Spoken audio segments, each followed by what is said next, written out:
Everybody ready? Well, good afternoon. Thank you all so much for joining us. I'm Sheriff Javier Salazar with the Bexar County Sheriff's Office. That suspect whom you just met is a Roman Catholic priest. His legal name is Father George Ndungu, 42 years of age. He's a native of Kenya, although he has been here in the U.S. for some time and has been practicing or has been assigned here in the Bexar County area since about 2017, and I will give you a list of churches that he has worked at here in just a few minutes. This information was actually brought to us by a representative from the Roman Catholic Archdiocese of San Antonio that was conducting an investigation, a private investigator hired by the Catholic Archdiocese. Let me just say the Archdiocese and this PI have been great partners to work with in this endeavor. It's really nice to see the Roman Catholic Church and the Archdiocese leaning forward on this issue and taking handle of this, but I applaud them for bringing us this information and for handling this situation the way it's been handled to this point. I should add also that they've actually put out a statement that will be shared with the media from them here in just a few minutes, is my understanding. But again, I appreciate them taking such a forward-leaning approach on this. But this information was brought to us approximately September 19th. But it stems from back in August. This priest actually, another employee of the church came to us and indicated that this priest had done something improper with her. That prompted the church to reassign him away from his church where he was practicing at that point, St. Rose of Lima Catholic Church. They reassigned him, and then they put out a statement to the parishioners urging anybody that because of something that had occurred with another church employee, was there anyone that wanted to come forward to give any information on anything else involving this priest? An elderly lady did come forward. A member of that parish came forward and indicated that on 3 separate occasions, beginning in November of 2022, this suspect did attempt to sexually assault and was successful in sexually assaulting her on 3 separate occasions. My understanding is that this elderly woman is, again, a member of the church, an active member of the church, and obviously relied on this man for spiritual guidance. And she herself, due to some life experiences, some life changes, was in a very vulnerable situation. And unfortunately for her, she chose somebody to confide in, to rely upon, that quite frankly preyed upon her. He was a sexual predator. And so that's what prompted us to give this press conference today.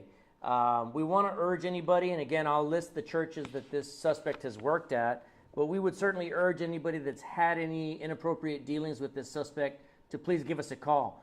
The number to call is 210-335-6000. That's the non-emergency number for the Bexar County Sheriff's Office.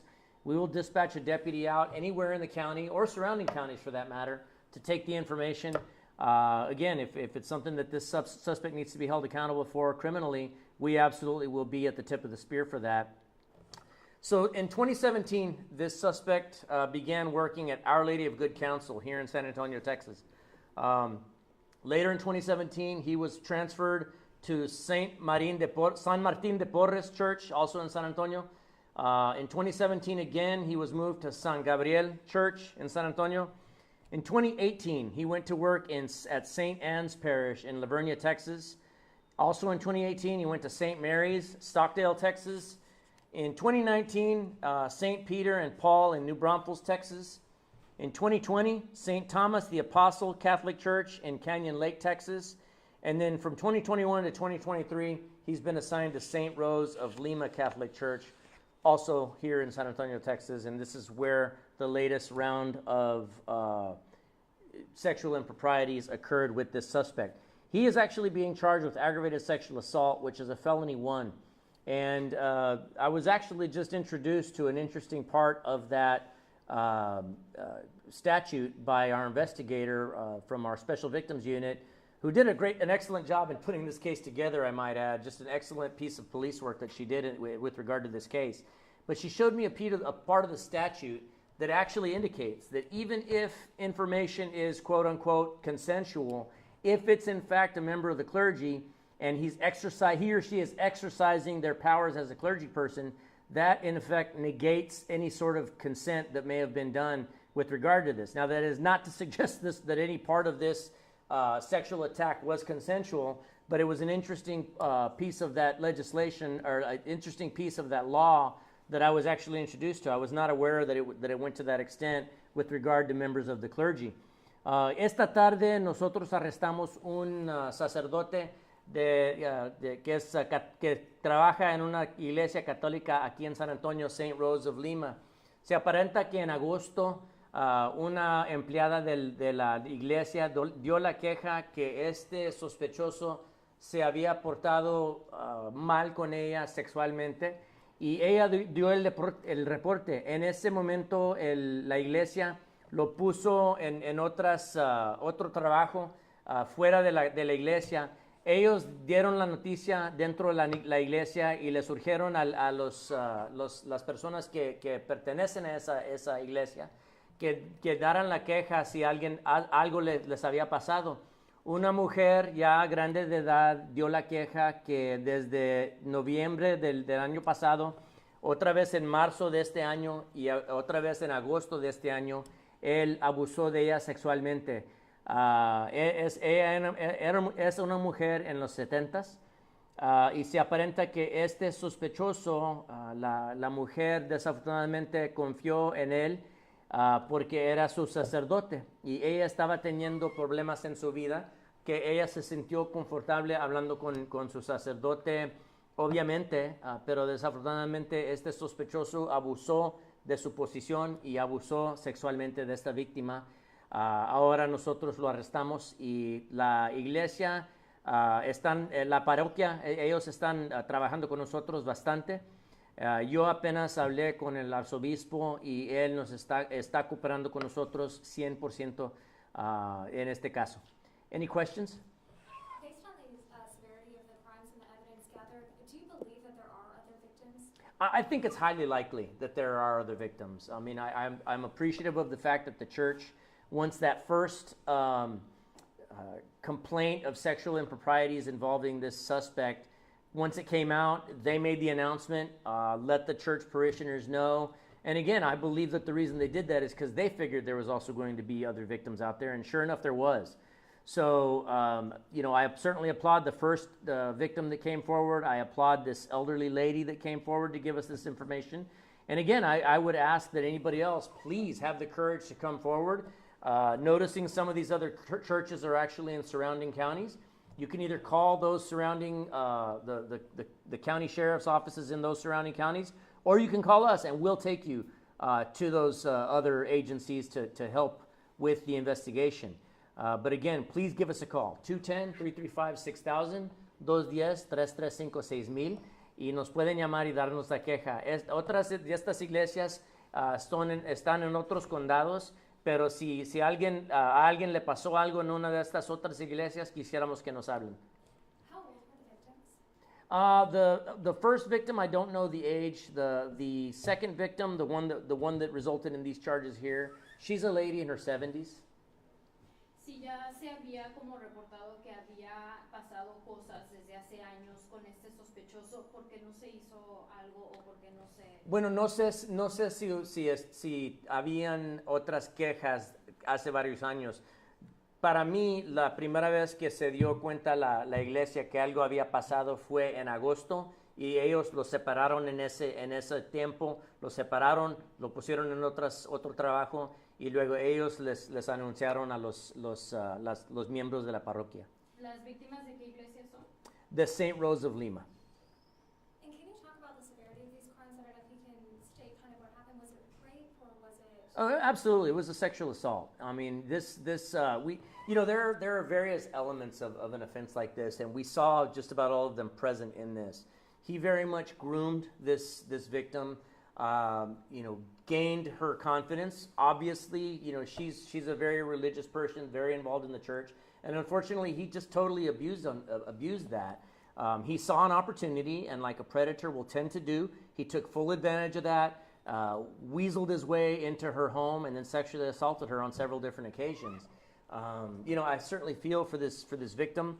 And I certainly feel for any others that are out there that may be holding this in because of whatever shame, whatever feelings they may be feeling. There's absolutely no reason to be ashamed if you are in fact preyed upon by a sexual predator like this, and we would urge you to come forward. Please do so. We want people to have the courage and feel comfortable approaching law enforcement and saying something, whether it's with this suspect or any other. Judging upon the way the Archdiocese has handled this, I would say if God forbid anybody comes forward and says, something similar happened with another priest or another member of the church, I have no doubt in my mind the Catholic Archdiocese of San Antonio would absolutely handle that situation the same way they did with this one. They'd bring it right to the Bexar County Sheriff's Office and file it. So please, if you are a victim of this sort of sexual abuse, call us, 210-335-6000. ¿En dónde sucedieron los incidentes?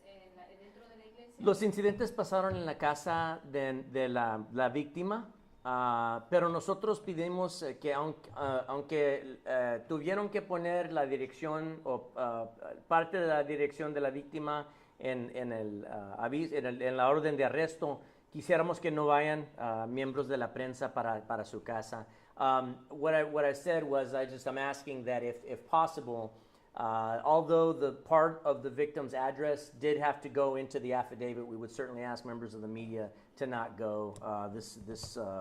This woman, this victim, is going through a pretty tough time, understandably so, because of the nature of the offense and because of the person that did this to her was in a very trusted position. We would just ask for discretion from members of the media at this ¿Y el time. de la primera víctima en dónde sucedió? Eso pasó en un carro. Ella iba en un carro con el padre y él abusó de ella sexualmente en ese carro. Pero no sé dónde pasó, solamente que fue en un carro. ¿Creen que hay más víctimas? Por eso dieron la lista de todos los... Para nosotros pensamos que hay otras víctimas. Con alguien como este hombre que hizo, se atrevió mucho, y para nosotros es posible que hay otras víctimas allá en este condado o en otros condados, pero quisiéramos que nos hablen a nosotros, aunque viven en otros condados, y nosotros vamos con ellos para donde pasó y para empezar el caso allí. Do you know if any of these assaults happened at the church or at any of the church property? I don't have any information that it may have happened in the church, but again, that was just with this victim here. It certainly wouldn't be outside the realm of possibilities that somebody may come forward and say it happened, in the church, it happened at his home or wherever. But again, we're just asking anybody with any information on this to please give us a call, 210-335-6000. Let me give one interesting fact, that this suspect, even though we gave his name up here, that's his legal name. He actually goes by a nickname, which is Father Wanjuri. So let me spell that for you, because somebody that may know him may not know him by the name that's on his legal name. They may know him by this nickname of Father Wanjuri. Wanjuri. Wanjuri is another name that he's known to go by. Do you know if it's unusual to be, at so many churches? It looks like he had been at more than half a dozen churches, since 2017. Is that normal? That to me seems to be a lot of churches, but I don't know how the Catholic Church goes about making their assignments. I'm actually friends with several priests, and there really is no rhyme or reason. It's just, hey, you're not assigned here anymore, you're assigned over here. You may be assigned to another country. And my understanding is that you will be transferred from church to church sometimes as a junior priest until you land at one that you are the main pastor at. So I don't know if that's what was occurring here, or if there maybe were other reasons that he was being moved. That's certainly a question we'll be asking as this investigation unfolds. ¿Puedo repetir eso en español? Sí, nosotros no sabemos por qué lo movieron tanto de iglesia a iglesia. Yo, siendo amigo con varios sacerdotes, les ha preguntado cómo los ponen en diferentes iglesias. Y ellos dicen que ellos ni saben, que el arzobispo simplemente les dice, tú no trabajas aquí, ahora trabajas acá, o te vamos a mover a otro estado, otro país, y eso pasa sin ellos pedir dónde puedan ir. No sé por qué lo movieron tanto a él, pero es posible que lo pusieron asistiendo a los pastores hasta que lo movieron a una iglesia donde él era el pastor. Any other questions? Okay, well, thank you all so much. I will close once again with urging any other victims to please come forward. 210-335-6000. Quisiéramos que si hay otras víctimas de abuso de este sacerdote o alguien, cualquier otra persona, que nos pueden hablar a cualquier hora, 210-335-6000. Thank you all so much. God bless.